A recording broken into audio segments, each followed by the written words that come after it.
3.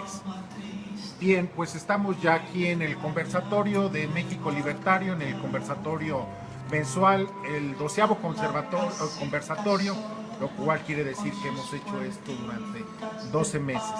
Gracias a ustedes por seguirnos y bueno, aquí nos acompañan el día de hoy. Qué bueno que aquí se encuentren con nosotros. Les invitamos a que nos acompañen en las reuniones que tenemos cada mes. Y el día de hoy tenemos como invitado a Alfredo de la Riva, quien nos va a hablar de un tema que él maneja con mucha soltura y desde hace mucho tiempo, que es la libre posesión de armas.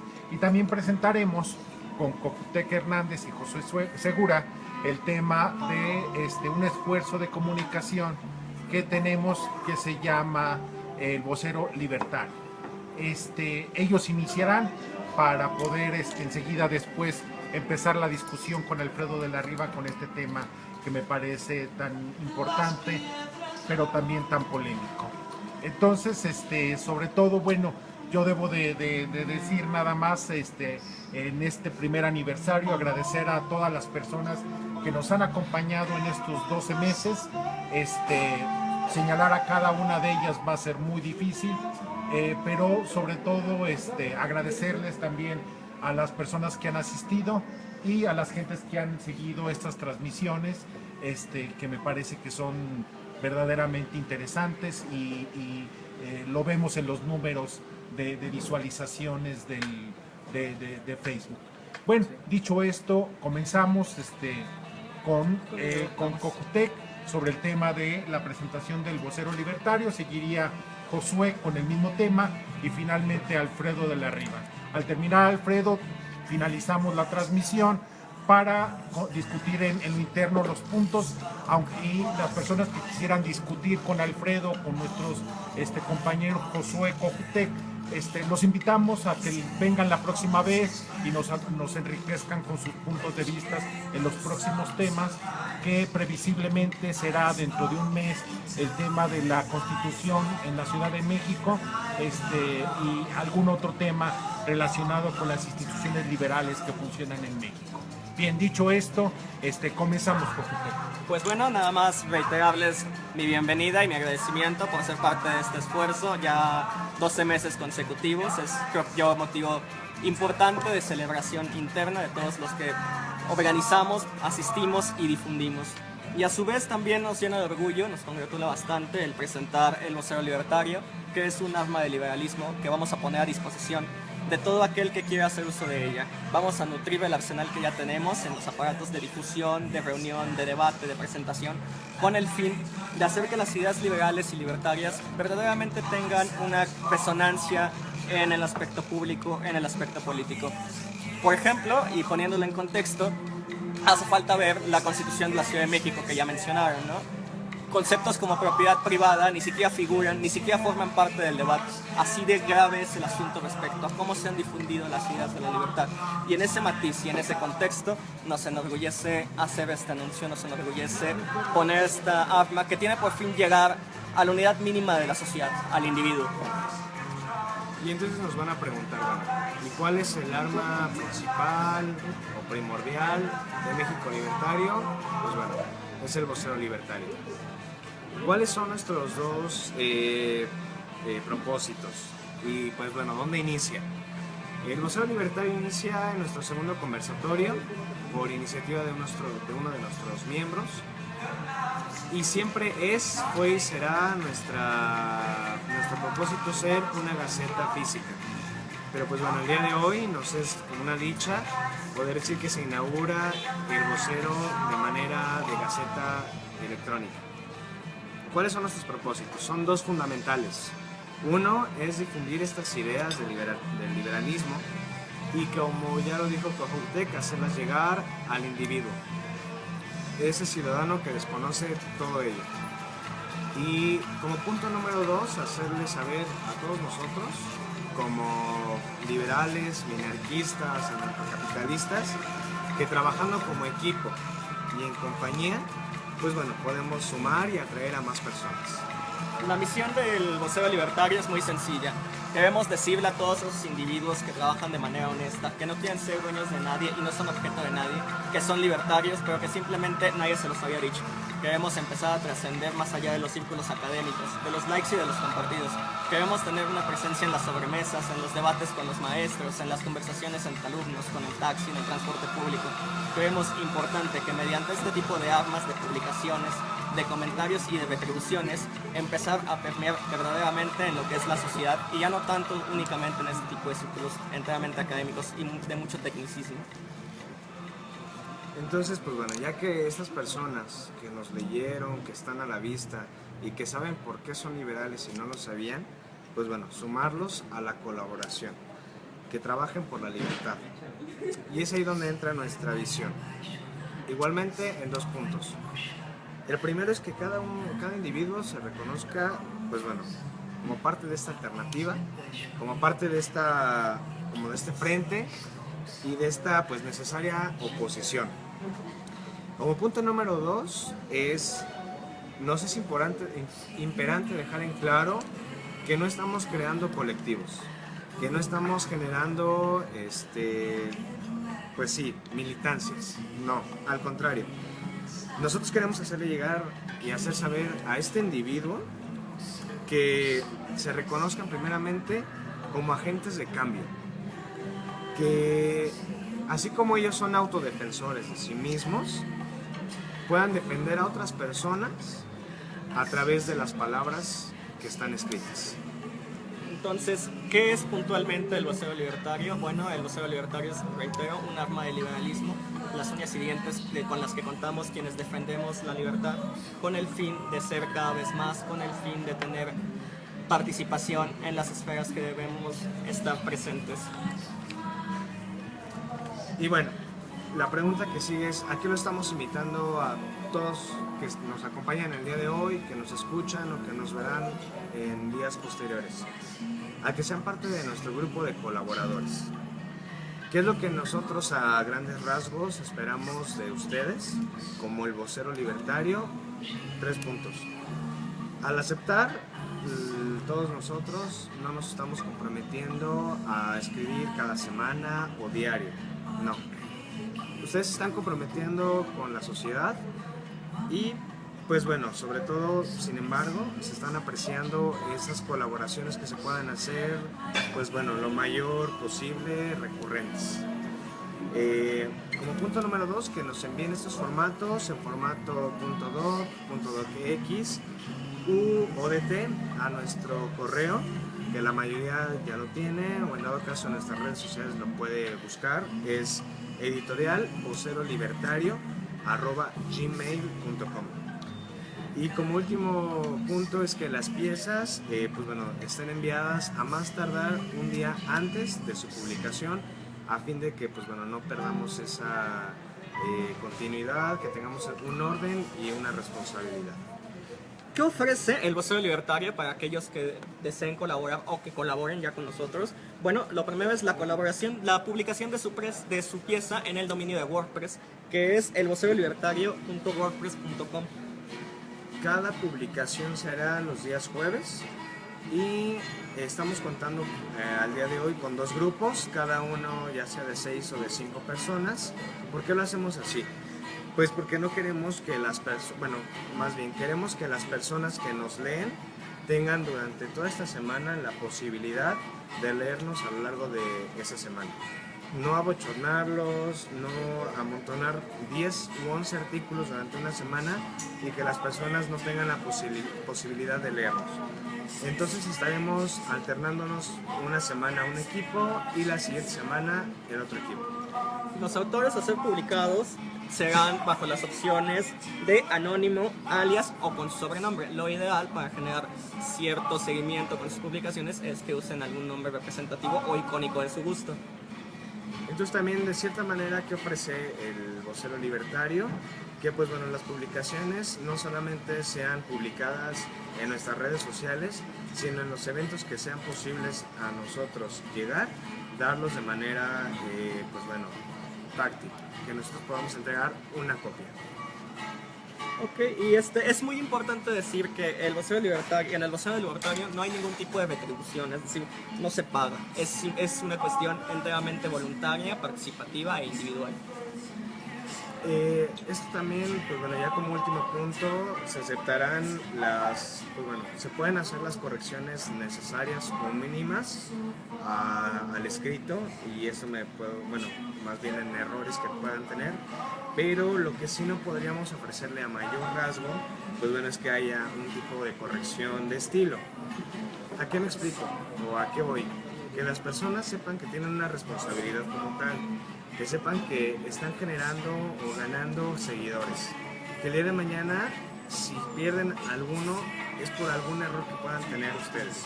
Entonces ahí es como que la responsabilidad individual, que ustedes den una checada rápida al artículo, vean en qué puedan estar bien y en qué puedan mejorar. Es lo que también nosotros podemos ofrecer.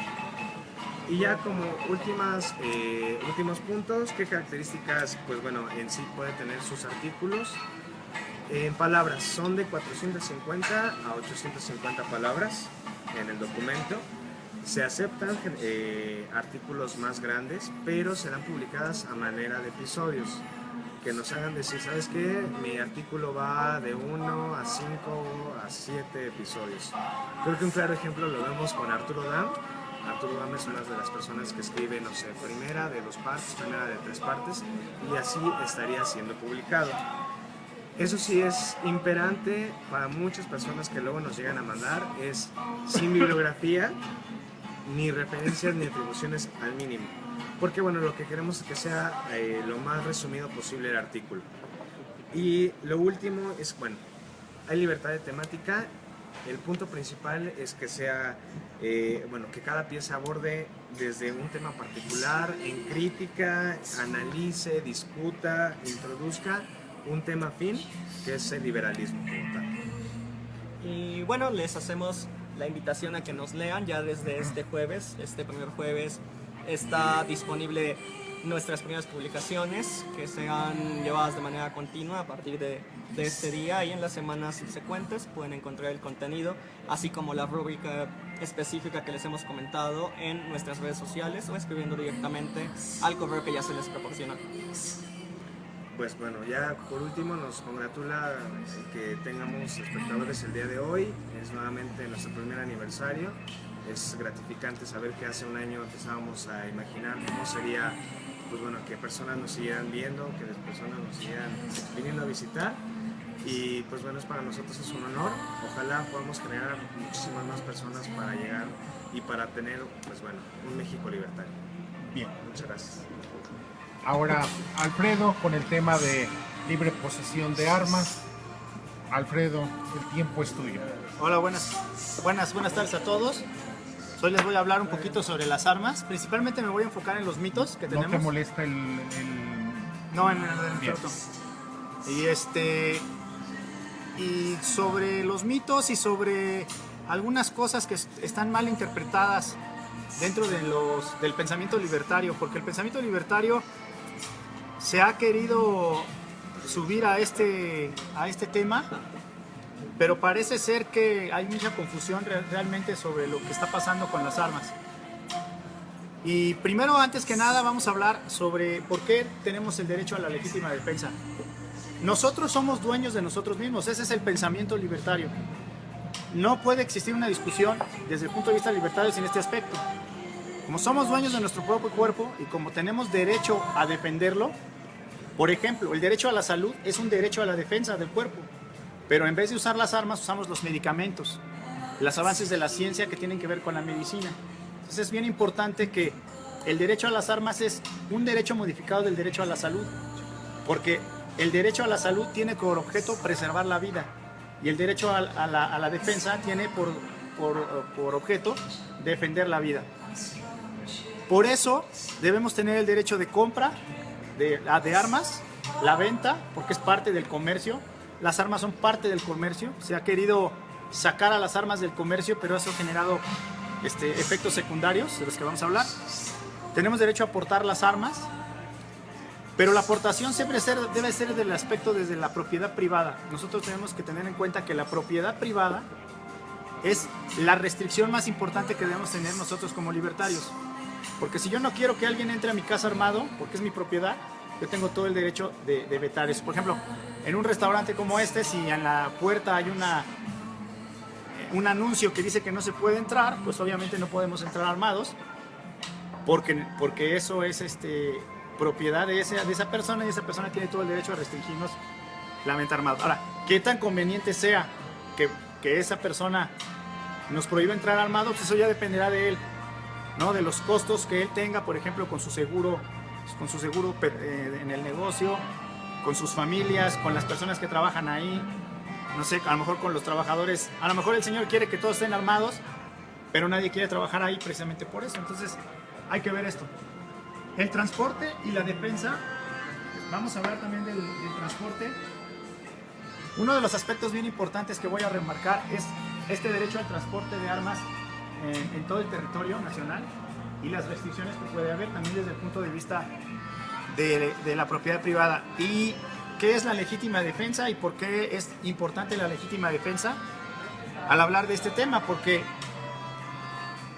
desde un punto de vista jurídico, la legítima defensa es muy complicada, porque requiere jurisprudencia, requiere modificaciones a la ley, requiere actuación de peritajes, testigos. Entonces la legítima defensa es una cosa accesoria, pero que debemos tener siempre en mente a la hora de hablar de las armas. Bueno, en México, ¿qué pasó con las armas? En México lo que sucedió es que todas las constituciones anteriores a la del 17 marcaban claramente que había una libertad para tener y portar armas, a la legítima defensa.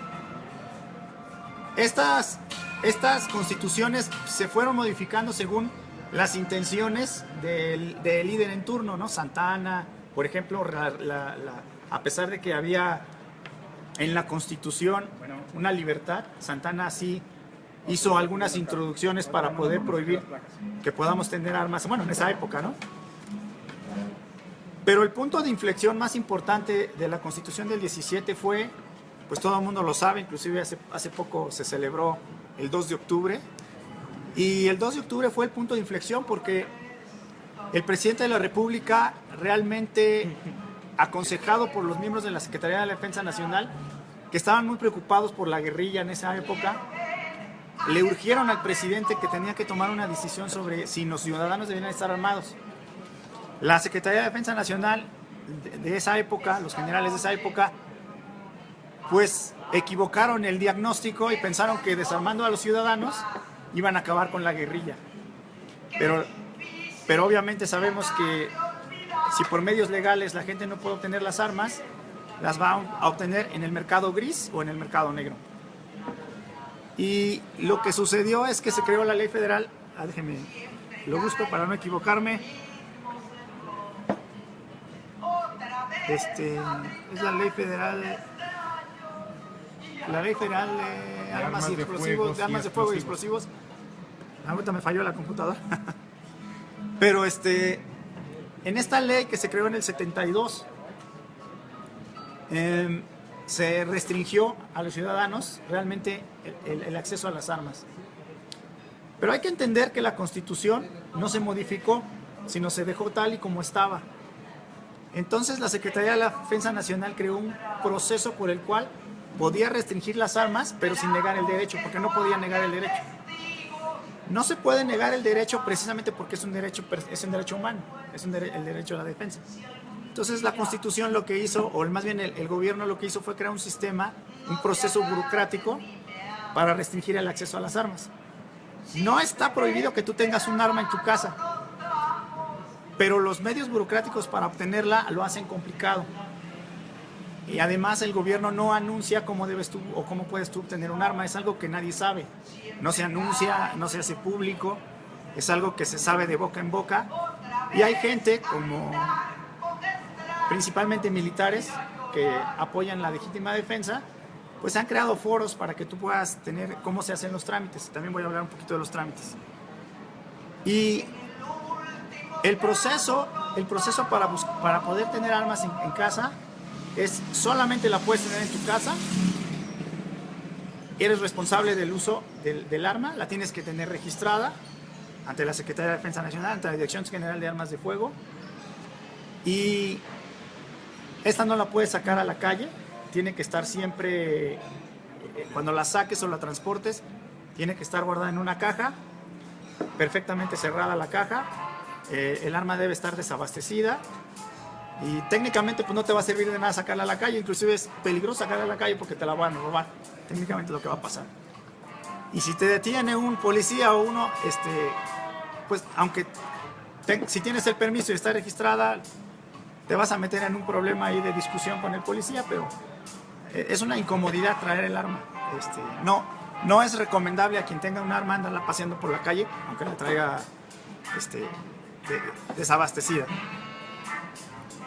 Bueno, también ahora voy a hablar de qué son las armas. Y esto es bien importante porque ya hablamos sobre el aspecto de qué son las armas desde el punto de vista de los derechos humanos. Pero las armas son herramientas, son como cualquier herramienta que podamos tener en nuestra casa. Puede ser como un martillo, como un desarmador, como un taladro, un serrucho. Pero el problema con las armas, y esto es lo que la mayoría de la gente entiende, es que las armas fueron creadas, diseñadas, fabricadas para matar a una persona o quitarle la vida a un animal o persona. Ese es el objeto principal de las armas. Por eso las personas que tienen una relación con las armas, a la hora de hablar de ellas, piensan de alguna manera que tienen que hablarse como una herramienta especial. O sea, es una herramienta que debe tener un trato especial. Pero ya nada más para abrir boca, es más factible que alguien muera por un martillazo en la cabeza que por un arma de fuego. Aquí en Estados Unidos. O sea, en Estados Unidos la forma más común de muerte es la pelea. Ya sea con un objeto contundente, que normalmente es un martillo, puede ser una piedra, puede ser un palo, un tubo. Y la segunda causa de muerte en peleas de este tipo es el estrangulamiento. Y la arma es casi una cosa que está como por el cuarto o quinto lugar. Y esto es bien importante porque el martillo no fue creado para matar personas. El martillo fue creado para un objeto específico que es clavar un clavo. Pero obviamente el hecho de que pueda usarse para matar a una persona le cambia todo el sentido al hecho de que pueda ser usado para matar, y el arma que fue diseñada para matar la gente la toma mal, está demonizada, por decirlo de alguna expresión, pero el martillo no. ¿Por qué? Porque la gente entiende que el arma es para matar, aunque se puede matar con cualquier cosa, se puede matar inclusive con una agujeta. Sí, hay gente que se suicida o tiene la desfortuna de quitarse la vida con una agujeta de sus zapatos. Por eso a muchas personas cuando son detenidas se les quitan los cinturones, se les quitan las playeras con mangas largas, se les quitan las agujetas de los zapatos, en la idea de que no se lastime. Una cosa que ha sucedido con las armas en la cultura popular es que las armas se están viendo como si fueran personas. O sea, las personas le dan a las armas características humanas y las califican de malas porque fueron diseñadas para matar. Pero como vimos, un martillo puede matar a una persona también, y no calificamos al martillo de malo por eso. Y esta forma de ponerle una humanización a las pistolas, a los rifles, es lo que hace muy difícil tener una discusión con una persona que no le gustan las armas. Porque él ya parte de que esa arma es mala. Pero las armas no tienen sentimientos, no tienen pasiones, no se enojan, no discuten. Las armas son herramientas, y cuando como libertarios tengamos una discusión, siempre hay que dejarlo bien claro. Oye, pero el arma no mata, porque el arma es un objeto inanimado, como una piedra, ¿no? Como un libro, ¿no? Yo podría matar a alguien con un libro así bastante pesado, ¿no? Entonces, la acción humana. ¿eh? Con la acción humana, ¿no? Entonces las armas, cuando se les da esta característica humana, se vuelven malas para la gente. Y nosotros como libertarios tenemos que combatir esta idea y decirle a la gente, no, perdóname, pero el arma es un objeto inanimado. Una persona con malas intenciones puede matar con un arma y puede matar con un martillo, con un libro, con acción humana. Ahora, ya hablando de esto, podemos hablar del siguiente tema, que es: ¿existe una relación entre que alguien tenga un arma y se vuelva o tenga un peligro? Porque las personas que están en contra de las armas o que discuten en contra de las armas normalmente tienden a darle al arma una característica que es la iniciación de la violencia. Aunque el arma es un objeto inanimado, ya vimos, pero mucha gente identifica que por el hecho de tener un arma se va a suicidar o va a matar a alguien, pero eso es totalmente irrelevante. Pero aquí vamos a hablar un poquito de las escaleras. Todos tenemos escaleras en nuestras casas, ¿no? Bueno, los que viven en departamentos, a lo mejor elevador. Yo imagino que todos tienen escaleras.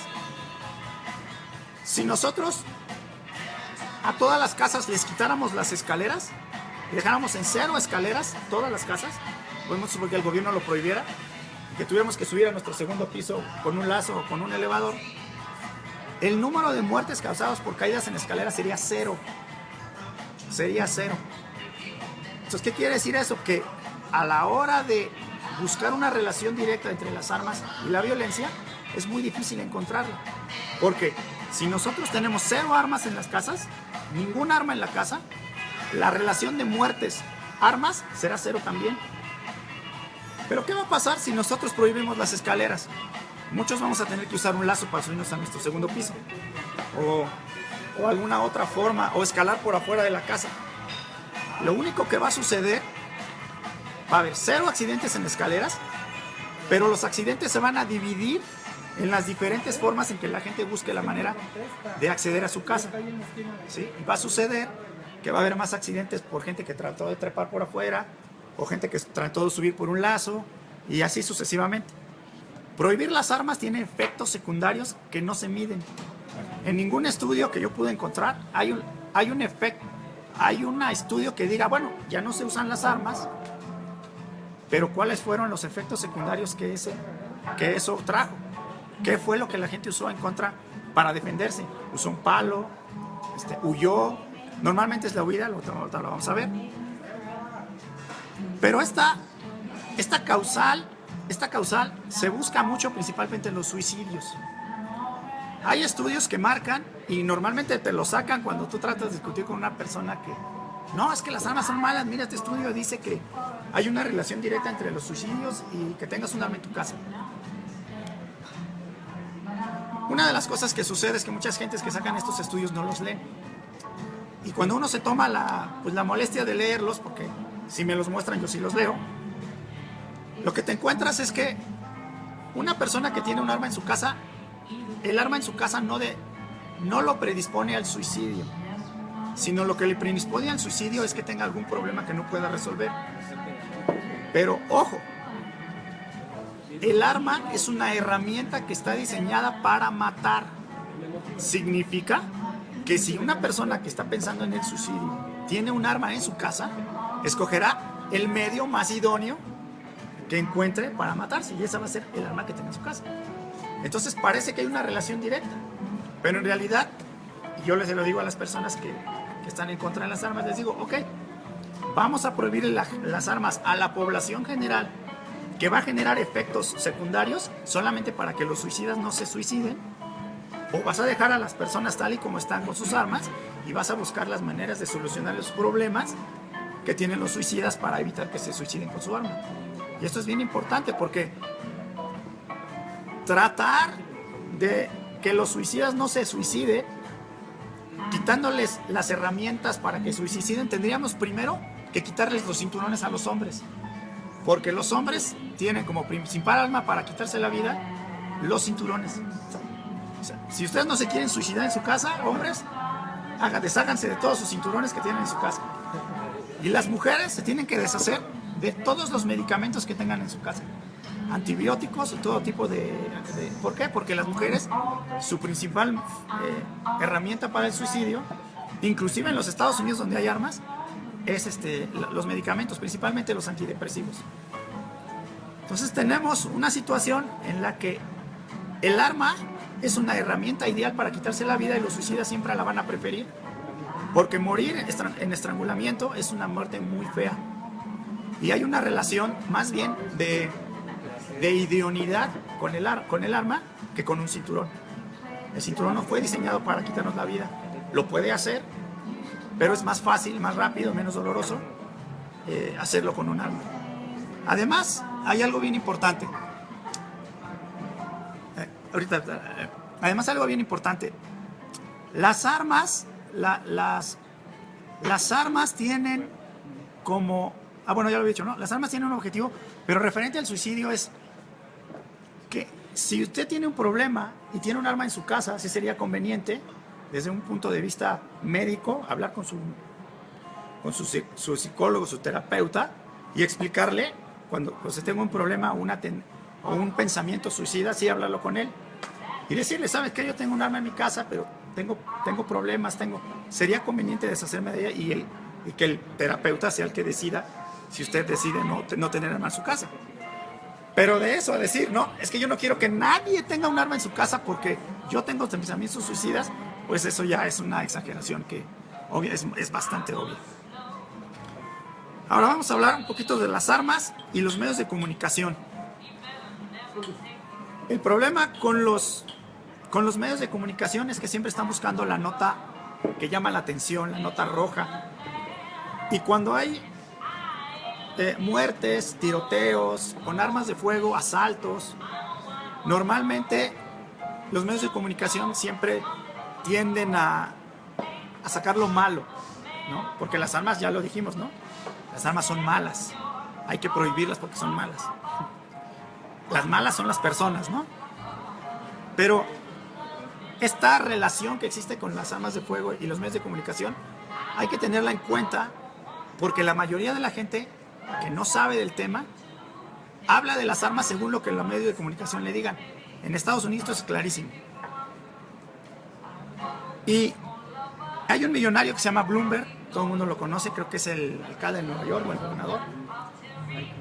Bloomberg invierte cada año $50 millones en entrenar a los periodistas para que sepan cómo hablar de las armas en el sentido que son malas. Invierte mucho dinero en esto. Entonces toda la percepción de la gente sobre las armas es una percepción errada. Se le dan datos falsos, se le dan datos dudosos, se le dan datos ciertos, pero mal interpretados. Por ejemplo, lo de los suicidios es un dato cierto, pero está mal interpretado. Y el problema es que, por ejemplo, la Asociación Nacional de Rifles de los Estados Unidos no puede hacer lo mismo. Si la Asociación de Rifles hace lo mismo, automáticamente son malos. Mira, están promoviendo lo malo, ¿no? Entonces, es bien difícil tener un equilibrio a la hora de hablar de las armas y los medios de comunicación. En México no es la excepción, ¿eh? También los medios de comunicación en México tienen una animadversión en contra de las armas. Y siempre que se hablan de estos temas, normalmente invitan a un investigador de la UNAM, ¿no?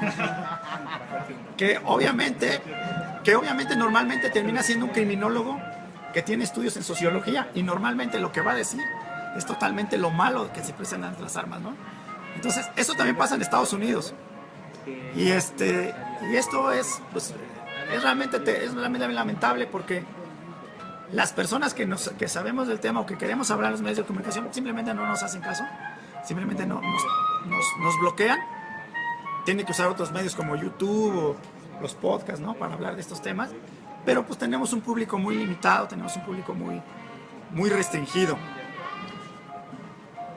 Ahora, tener un arma en la casa es un riesgo, siempre es un riesgo, es una herramienta que es peligrosa, ¿no? Porque para poder usar un arma en la casa usted debe estar entrenado, debe tener un entrenamiento para poder usar esa arma con seguridad. En Estados Unidos hay accidentes. Yo me lastimé una vez con un taladro, casi me arranca un dedo.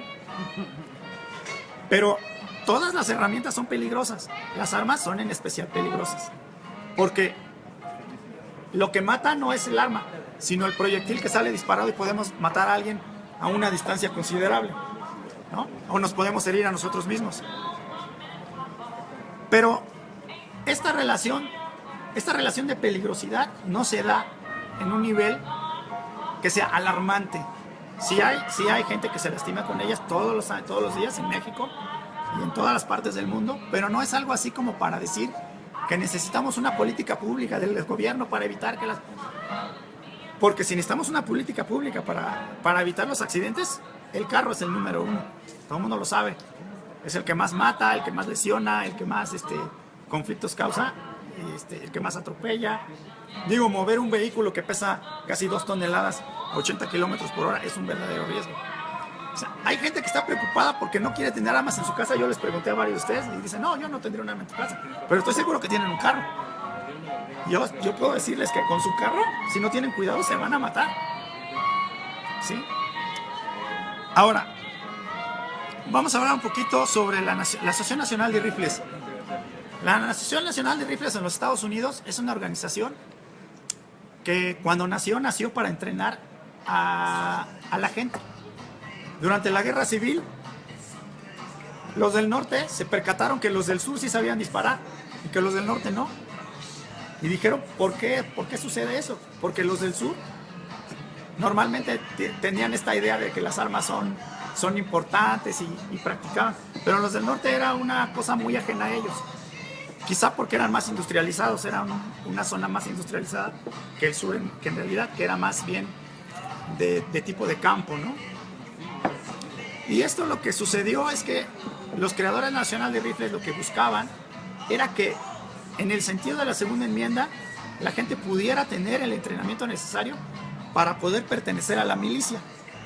O sea, la gente, porque era un problema para los del ejército del norte mandar llamar a la gente, reclutarlos a la fuerza, muchos de ellos, y perder mucho tiempo en entrenarlos. Inclusive hay una película que se llama Gloria, no sé si la han visto. En esa película se ve eso. Los negros no sabían disparar. Había que entrenarlos primero a saber disparar, pararse. Perdían mucho tiempo y eso era costoso para la guerra. Entonces la Asociación Nacional de Rifles nació para eso. Pero también nació para controlar el flujo de armas.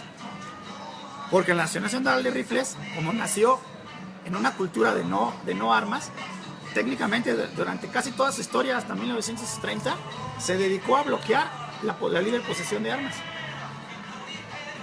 ¿Por qué? Porque no se entendía muy bien por parte de ellos qué era lo que buscaban. Pero conforme se fueron metiendo más gentes del sur, principalmente de Texas, a la asociación, en los años 40 cambia su percepción y ahora se dedican a la defensa de la segunda enmienda. La segunda enmienda lo que dice es que los ciudadanos norteamericanos pueden tener armas para pertenecer a la milicia y es un derecho constitucional.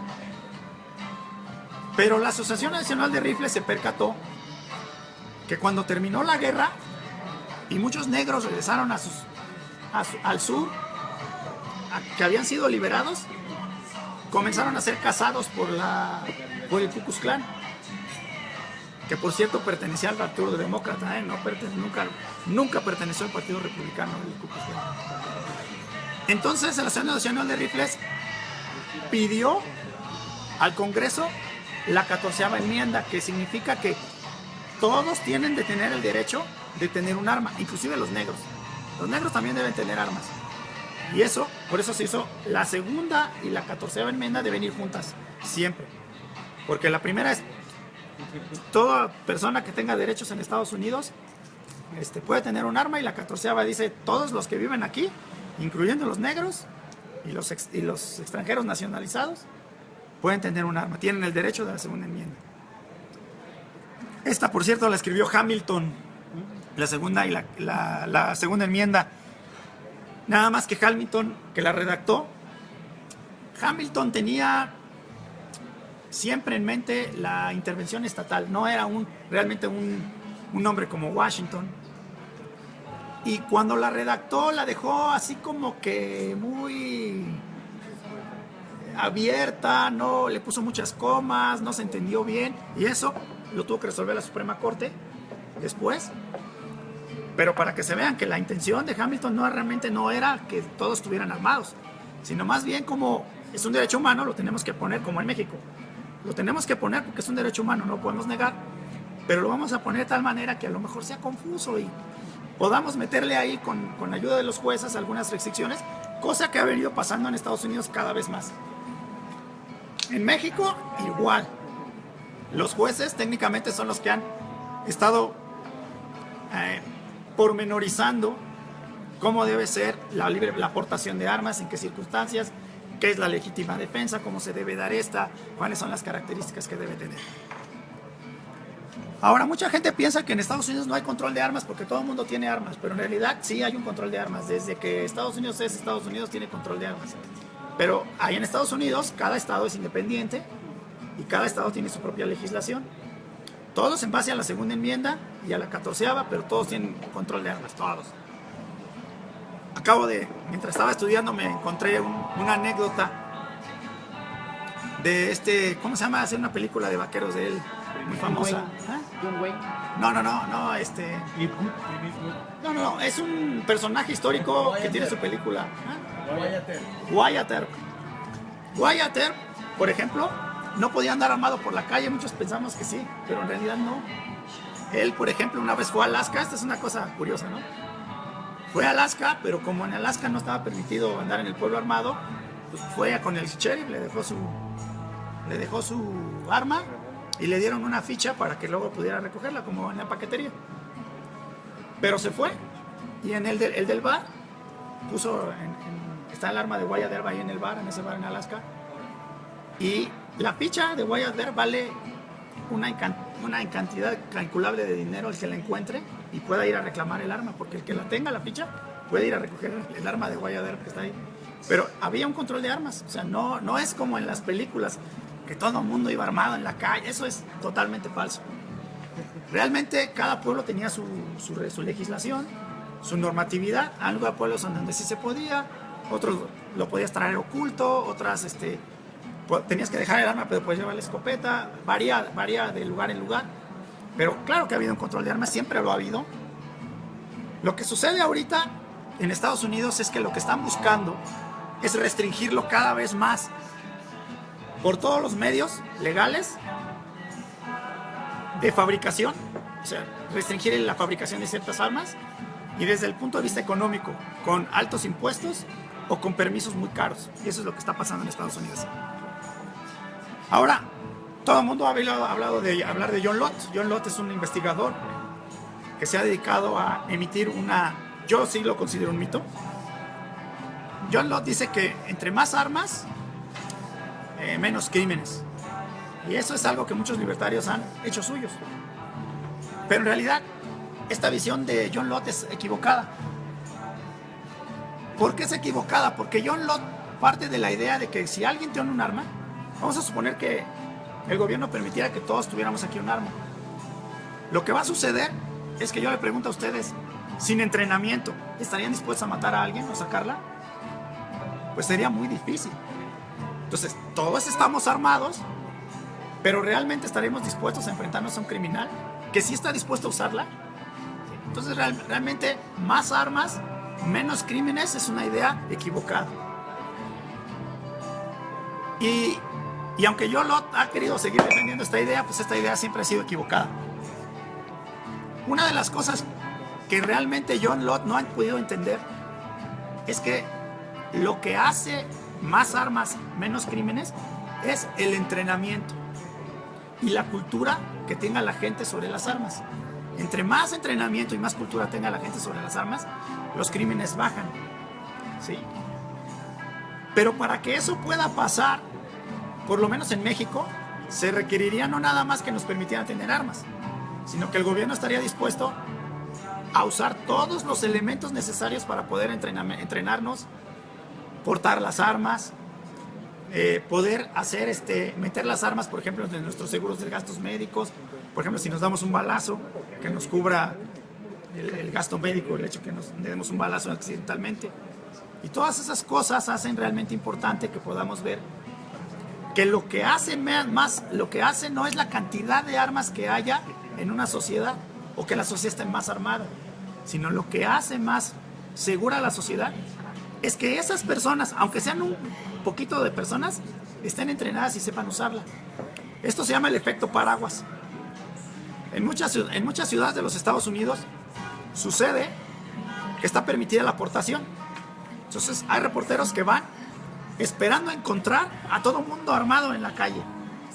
Pero cuando comienzan a preguntarle a la gente, oye, ¿traes arma? Está permitido portar conceal y carry, open carry. Nadie trae armas. ¿Y por qué si está permitido nadie los lleva? Porque este efecto paraguas es un paraguas, ¿no? Imaginemos un paraguas y en medio tiene un palo, que es donde lo agarramos. Pues ese es el efecto. El efecto ese paraguas, está muy bien conocido este efecto. Es que el solo hecho de que una sola persona pueda llevarla protege a todos los demás, aunque no la lleven. Porque los delincuentes no pueden identificar quién la lleva o quién no, ¿no? Entonces esto es un efecto que hace que los índices de violencia generalizado sean muy bajos. Porque en realidad, si todos pudiéramos ir armados y llevarlas aquí, con cualquier problema que tuviéramos nos estaríamos dando de balazos. Pero las armas reducen el crimen siempre que estén acompañadas de una política, pero no me refiero a política del gobierno, sino una política propia de entrenamiento, de constancia con ese entrenamiento y inversión. Tener un arma es muy caro, ¿no? Es caro porque si usted quiere entrenar, tiene que gastar en cartuchos y tiene que disparar mucho para aprender. Tiene que pagar un instructor que por lo menos por 2 o 3 horas le va a cobrar unos 4,000 pesos, le va a cobrar. Hay instructores en México que eso cobran, ¿sí? Entonces, invertir eso, dinero, pues es caro, es realmente caro. Y eso es lo que genera los menores índices de violencia, no las armas en sí. Por eso yo le digo a los libertarios que tengan cuidado con esta aseveración. No, es que entre más armas, no. Entre más preparada esté la gente para usar las armas, menos posibilidad de violencia criminal haya. Ahora vamos a hablar de la violencia. Mucha gente cree que porque va a haber armas va a haber violencia. Esto lo he encontrado en todos lados que discuten. No, inclusive Alejandro Villalbazo, que sale en el radio, hizo ahí en Twitter una encuesta, ¿no? Y en la encuesta dice, ¿tú estás a favor de las armas? Unos sí, unos no, y otro pone otra que es, generará más violencia. Y todos dicen, generará más violencia. Pero en realidad hay que entender que hay violencia generalizada, las peleas por los golpes entre los coches, la violencia en las familias, la esposa que le pega al esposo, ¿no? Porque es muy común, ¿no? Que la mujer le pegue al hombre, ¿no? Y que las peleas callejeras, los bares, ¿no? Que están borrachos y se enfrentan a golpes. Pero existe una que se llama violencia criminal. Y la violencia criminal sí se expresa en términos de homicidios. Y la violencia generalizada no. Porque normalmente esta violencia es de golpes. No pasa de ahí la mayoría de las veces. Inclusive en los Estados Unidos, donde la gente en algunas zonas puede andar armada. Pero la violencia criminal sí se expresa en homicidios porque el criminal entiende al arma como una herramienta. Ellos sí lo entienden como una herramienta. Y esa herramienta no es para matar, sino para intimidar. Sí, cuando he de decirles que a mí me han asaltado infinidad de veces, yo creo que unas 10 veces me han asaltado. Pero la idea es, no vale la pena enfrentarse con un hombre armado. Entonces, no me opongo, no hago nada, me quedo quieto, entrego mis cosas. Todos reaccionamos así. Y el criminal normalmente no mata a nadie. Pero si el criminal es acorralado, él sí está dispuesto a matarte, ¿sí? Y sí lo usan, han matado policías, normalmente han matado. Y la violencia criminal también se expresa en la lucha antidrogas. La guerra ante las drogas es la que ha generado más violencia criminal con respecto a las armas, que en realidad las armas en sí. Y para acabar con la violencia, tanto generalizada como criminal, hay que acabar con la guerra contra las drogas. Sí, porque la prohibición de las armas de manera general ya está. No podemos tener armas, no podemos portar armas. Y la violencia y los índices de homicidios en México son altísimos. ¿Sí? Casi, según recuerdo, son casi 1,000 personas al año. Ahora, vamos a hablar del mercado negro y el mercado gris. En Estados Unidos lo que ha sucedido es que todas las restricciones que ha habido para comprar armas, lo que ha generado es un mercado gris. Si yo quiero ir a comprar un arma en Estados Unidos, tengo que pasar una serie de trámites, tengo que comprar, tengo que pedir una licencia, los background checks, o sea, los chequeos de antecedentes, hay tiempos de espera, la compro y a lo mejor a los 3 días me la entregan. Luego las licencias son muy caras, hay veces que la licencia es más cara que el arma que vas a comprar en algunos estados. Esto obviamente a quien ha perjudicado, pues a los pobres, porque los pobres no pueden comprar armas porque están muy caras. Entonces se crea un mercado gris. El mercado gris es la venta de armas entre particulares, entre familiares. Y este mercado no está regulado. O sea, yo puedo comprarle un arma a un tío, él me la vende, pero como no tengo que hacer background checks, en algunos estados sí, pero en la mayoría no. Esto ha generado un mercado negro que ha hecho que el mercado negro, un mercado gris, perdón, que ha hecho que el mercado negro sea muy pequeño. En Estados Unidos el mercado negro es muy pequeño. Para los ciudadanos norteamericanos me refiero. Porque el FBI estima que se roban cada año 2,000 armas de casas particulares. Pero esas armas normalmente terminan en Sudamérica. ¿Sí? Se mandan y se venden en Sudamérica porque en Estados Unidos vender un arma en el mercado negro es muy caro. ¿Sí? Y no es muy riesgoso, es barato porque está el mercado gris.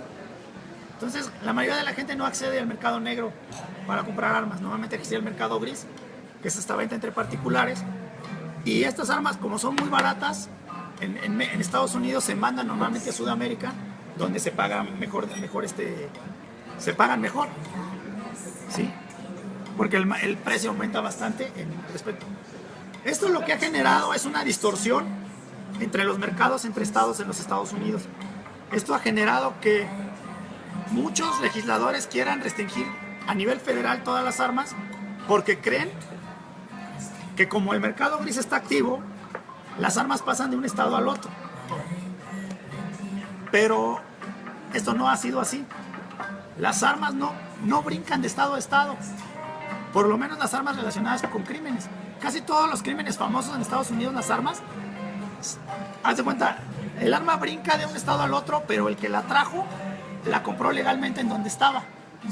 O sea, no la pasó de contrabando, sino la compró legalmente en donde estaba y la pasó a su estado y ahí cometió una masacre o mató a alguien.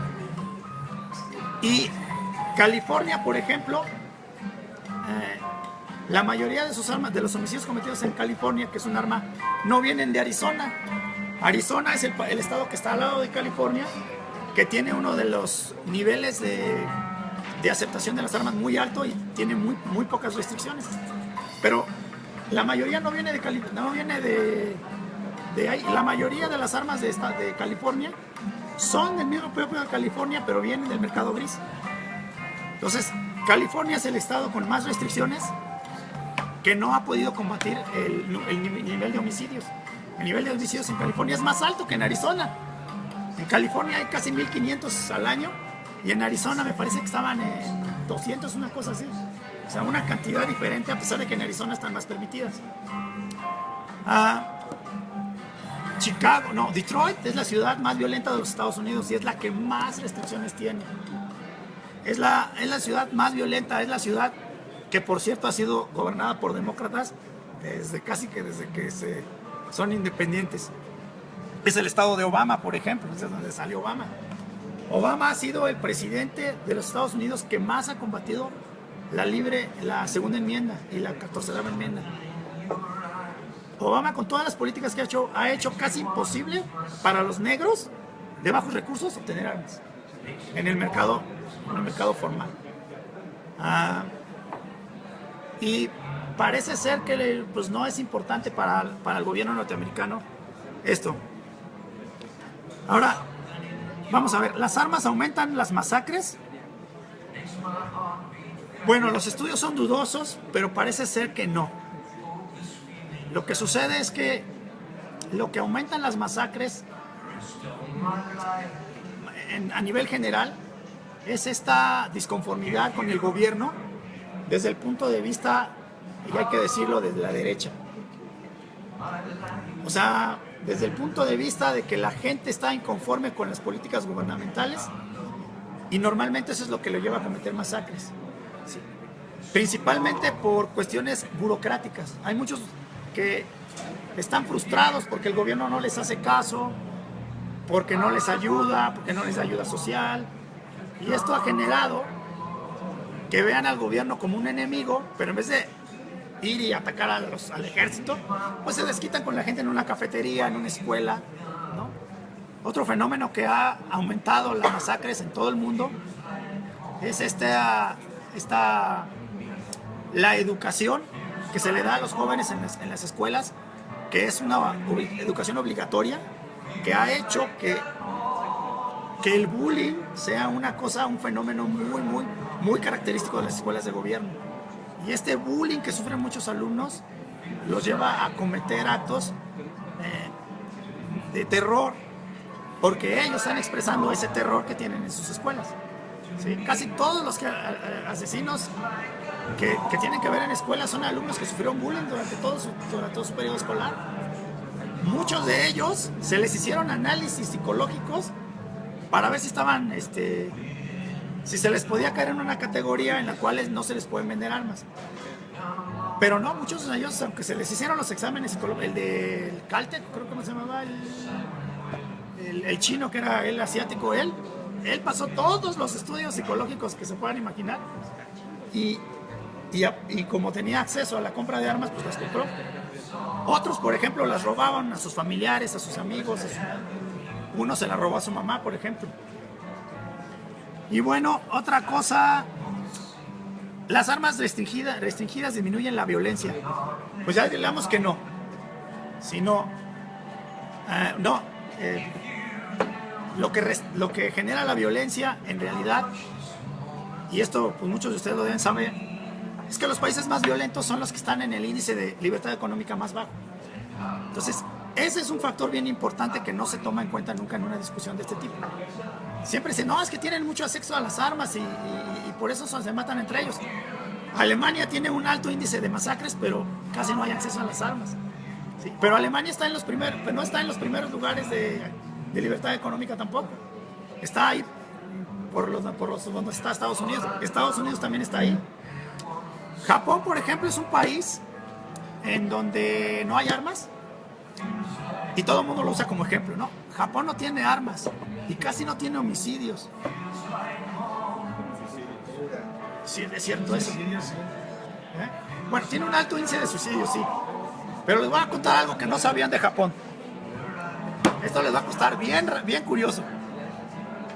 En Japón, a ver si ustedes que creen este dato. El índice de resolución de homicidios, ¿cuál creen que sea? 100%. El 95%. O sea, cada homicidio que se comete en Japón se resuelve en un 95%. La verdad que a mí ese dato me parece absurdo. Porque un país burocratizado con el sistema judicial, porque se saben cómo es el sistema judicial japonés, a ustedes lo pueden detener por 25 días, sin siquiera explicarle por qué lo detuvieron. O sea, si llega la policía y te quiere detener, te detiene, sin darte una explicación. Te pueden dejar hablar a tu consulado, porque a mí tú eres extranjero, pero te pueden detener por 25 días, sin explicarte por qué te detuvieron 25 días. Si en 25 días el gobierno encuentra el por qué te puede detener, te acusa y si no te deja ir. Pues eso es terrible. Entonces, ¿por qué tienen el índice del 95%? La razón es que cuando no pueden resolver un delito, un homicidio, lo clasifican como muerte accidental. ¿Sí me explico? O sea, el 95% es no porque sean súper eficientes, sino porque reclasifican los delitos después de los 25 días. Si no pueden probar en esos 25 días que tú cometiste el homicidio, te dejan libre y reclasifican el homicidio como muerte accidental. Pues por eso tiene el índice del 95%. Dicen, no, pues que Japón es la maravilla, pero no. Japón no es la maravilla. Lo que pasa es que manipulan las cifras para parecer el país menos violento de la Tierra, pero en realidad yo tengo mis dudas, ¿no? Eso es dudoso. 95% es un número que ningún país tiene. Entonces eso dices, no, pues algo está pasando. Además, Japón es averiguando esto, es el que tiene más delitos sexuales. ¿Sí? En especial sobre mujeres. ¿Sí? O sea, el índice de violaciones y ataques sexuales es muy alto en Japón. Y de los suicidios ni hablar, ¿no? Tienen un índice muy alto. Eso se debe principalmente a que la economía ha estado estancada durante mucho tiempo. Y muchos jóvenes, pues, como es una isla, pues se presta a que la inmigración sea muy difícil, ¿no? Además, en Japón sucede que, aunque la política migratoria es restrictiva, un occidental en Japón no pasa desapercibido, ¿no? Entonces, cuando un occidental comienza a tener una serie de, por ejemplo, a cometer delitos, pues es muy obvio, ¿no? Es muy obvio y todo el mundo lo reconoce porque no es japonés, ¿no? Sí, realmente no, pues era un hombre alto, moreno, de pelo rizado, pues no pasa desapercibido. Y es fácil de encontrar una persona así en Japón. Entonces eso también les ayuda a tener el crimen un poco contenido, ¿no? Principalmente de extranjeros. Otro país que se usa mucho es Australia. Australia es el ejemplo clásico de todos los que están en contra de las... No, es que Australia prohibieron las armas. Vamos a hablar un poquito de Australia ya para terminar, el último día, después si quieren unas preguntas. Lo que sucedió en Australia, después de una masacre en una escuela, es que el gobierno decidió hacer en efecto el registro de armas. No, es que en Estados Unidos tenemos que tener un registro porque no te preocupes, el registro no va a servir para confiscarte tu arma. Australia es el ejemplo de que sí, se usa para eso. Y para eso es el registro. Para quitarte las armas cuando el gobierno lo requiera, te la quite. No es para disminuir el crimen, es para quitarte tu arma. Y en Australia es el clásico ejemplo. El gobierno australiano prohibió las armas de este tipo, de este tipo y de este tipo. Y luego lo que hizo fue sacar el registro. Fulano tiene una, Mengano tiene una, Perengano tiene dos, y así se fue. Y les mandó cartas diciéndole, tienes que entregarles, vamos a hacer el buyback. Tú me la entregas, yo te la pago. ¿Sí? Entonces, pero no era una compra voluntaria, obviamente. Estaba prohibida, y si tú te la quedabas y no la vendías, lo hicieron como buyback para disimular la confiscación. No le llamaron confiscación, pero una confiscación de parte. Le llamaron buyback. Luego le quitaron las armas a la gente, la redujeron de 4 millones a 1 millón de armas de manera, porque no confiscaron todas las escopetas, no las confiscaron. Algunas personas pudieron quedarse con sus armas porque vivían en el desierto y pues ahí el gobierno les permitió, ¿no? O se dedicaban a actividades de transporte de mercancías y las carreteras en Australia pues son muy solas, están muy abandonadas. Bueno, no abandonadas, pero en lugares abandonados. La redujo 1 millón y el índice de delitos, principalmente robo a casa habitación con personas adentro de la casa, eso fue para arriba. O sea, en una forma espantosa. O sea, se empezaron a meter a las casas los ladrones porque sabían que mucha gente ya no tenía su arma, en especial en lugares apartados. Fue un desastre eso. Nada más que el gobierno australiano nunca habló de eso porque no era políticamente correcto para la política, ¿no? Y lo que sucedió es que se creó un mercado alterno negro de armas, donde mucha gente comenzó a comprar el arma por abajo del agua, ya no la tenían registrada, ya el gobierno no lo sabía, y poco a poco empezaron a bajar los índices de delitos. Pero cuando se hizo el buyback, el número de homicidios empezó a bajar. Y dijeron, bueno, mira, el número de homicidios bajó, pero casualmente lo que hicieron fue medir desde que se hizo el buyback para adelante, pero si uno tomaba esa misma gráfica se daba cuenta que el número de homicidios ya venía bajando desde casi 10 años atrás. O sea, el número de homicidios ya venía bajando a pesar de que todo el mundo tenía armas en su casa. Ahora se estima que en Australia hay casi 4 millones de armas, a pesar de que no debe haber armas, pero ya se estima eso. O sea, ya regresaron a los niveles que tenían antes, pero todo por abajo del agua, ¿no?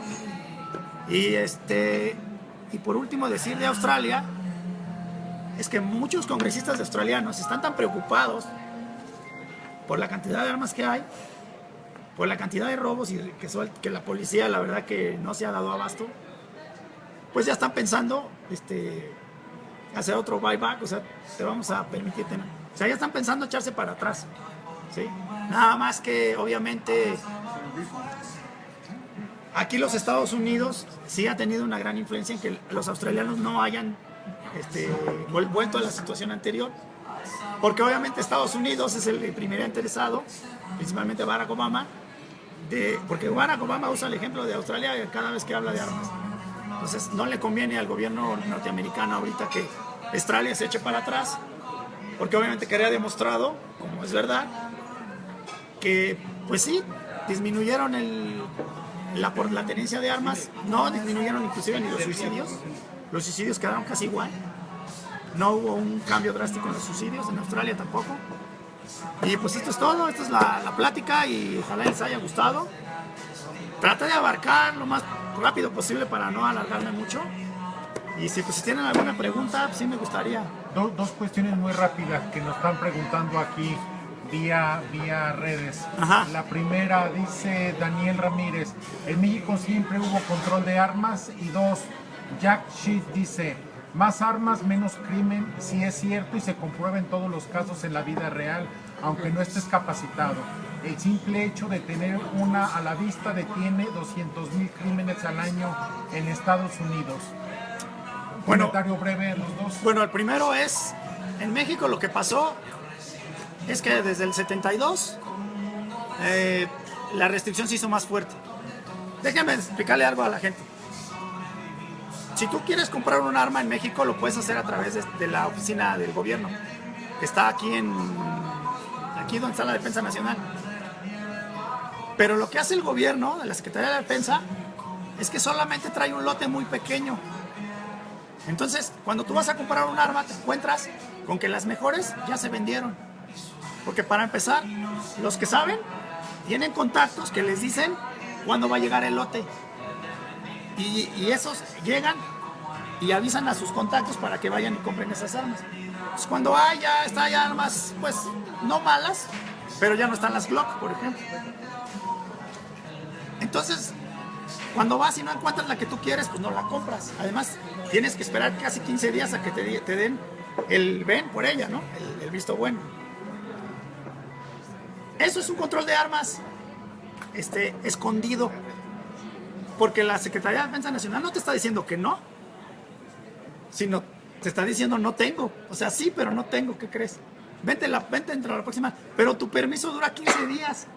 Y si en 15 días no la compras, tienes que volver a empezar el trámite otra vez para que te den otros 15 días. Entonces esta ley sí desde el 72 ha creado este fenómeno, en donde sí se puede, pero no para todos, nada más para unos cuantos. Y antes no era tan así, antes era un poco más abierto. Había armerías en la calle de Tacuba, en la esquina de, no sé si es Tacuba o Donceles, en la mera esquina había una armería. Mi suegra vivía ahí cerquita de la armería, me decía, aquí había una armería.